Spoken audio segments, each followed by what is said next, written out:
I kind of forget that at one point my spine was a literal S shape.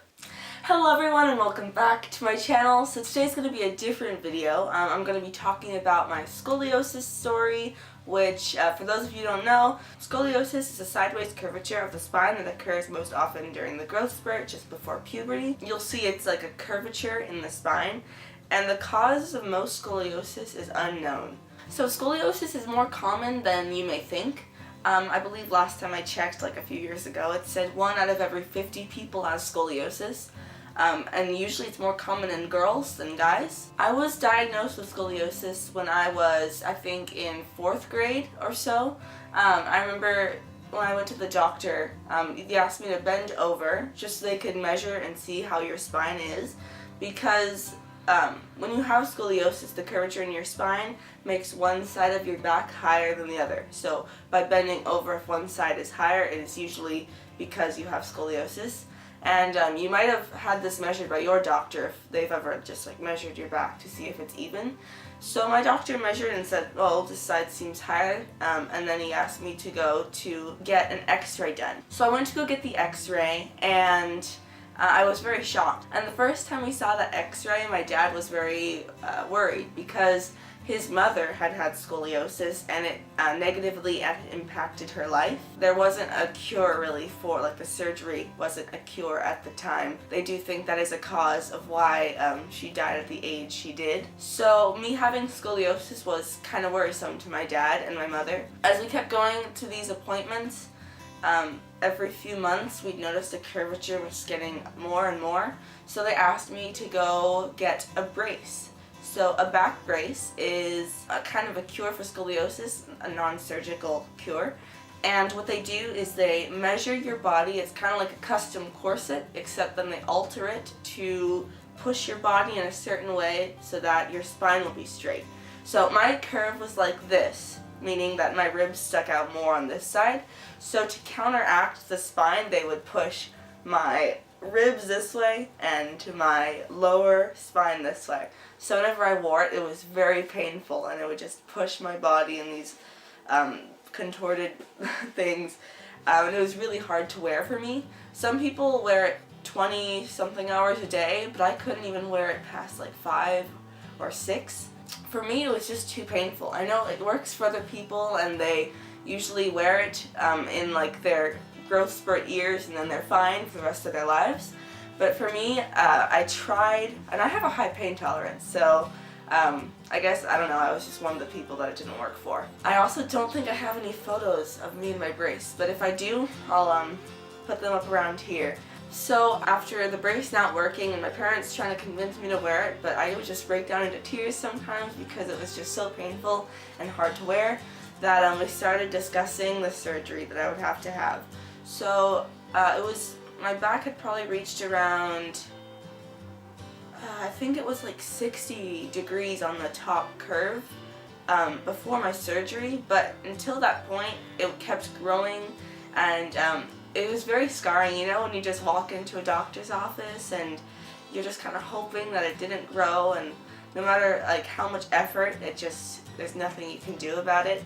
So I remember I would always try to stay strong, you know, in the room, like, oof, please have this not be more, but yeah, it was always growing. So the final time the doctor started discussing surgery with me, I was very nervous because I was like, wow, they're gonna take my spine. And so what they do is they have this, they attach bolts to the bones, they attach a metal rod to it, so they straighten your spine, and then the rod keeps it in place so that it won't curve again. I was very nervous because it would definitely limit my spine flexibility. Like, now I can't bend.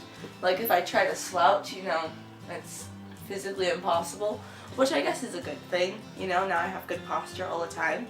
So yeah, I got really nervous for the surgery. I started doing research, and I was still very young at this time, probably like 12 or 13. And I'd watch these videos and I would just like break down crying. It was just so scary to me that they'd be cutting my back open, and no. So that was very hard for me. But then finally, when it was time for my surgery, I hoped for the best, that it wouldn't be painful. And when we were going on that very dark morning to the hospital, I haven't eaten in like 24 hours, so I was going to the hospital and I was very nervous.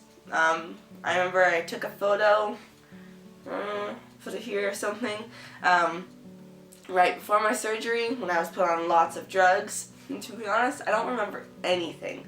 I remember I entered the hospital, I did a few blood tests, and then I was in a bed, and then supposedly I was rolled in a wheelchair to the surgical room, but I'm glad I don't remember any of that. And next thing I remember, I woke up in a hospital bed, and I honestly didn't even think the surgery had started yet.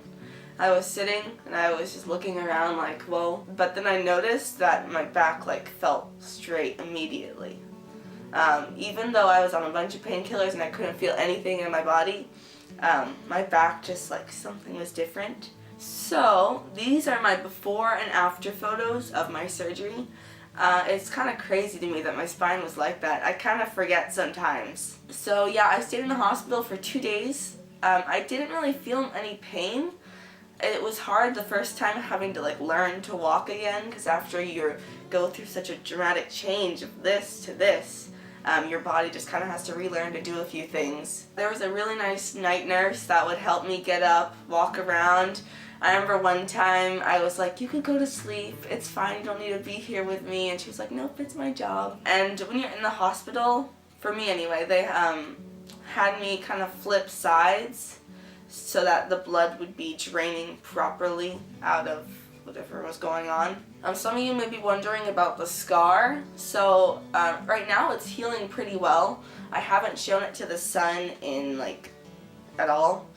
Oh, that's actually a really big thing to mention. After you get the surgery, you're not supposed to show your scar to the sun for 2 years or something, just so that it doesn't get, it kind of disappears. I should have probably written a script because I'm kind of going all over the place. You may be thinking, well, you're losing flexibility in your spine. Will you be able to do everything you normally do?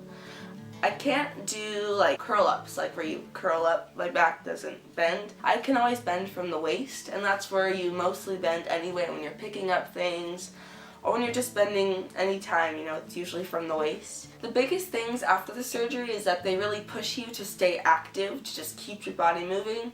So I would do kind of circles around my block sometimes. I couldn't eat food 2 weeks or so after my surgery, just because my body kind of forgot how to digest things with the painkillers. I don't know how common that is, but for me, I just was drinking everything for about 2 weeks afterwards. I was very lucky and I didn't have much pain before, during, or after my surgery. Nowadays, I don't get any back pain, which I used to get before. For those of you who do have scoliosis, I would say don't be afraid of the surgery. I know it is scary kind of going under the knife and thinking, wow, they're changing this part of me, and putting a metal rod in my spine isn't the most pleasant image. But I definitely recommend it if you are a person who's going through this and you just can't wear the brace, or maybe your curve is too much. The surgery is always an option, and I personally went through it very smoothly. Thank you so much for watching, listening to this video, and hope you're more informed about scoliosis, and I can't wait to see you guys next time. Bye!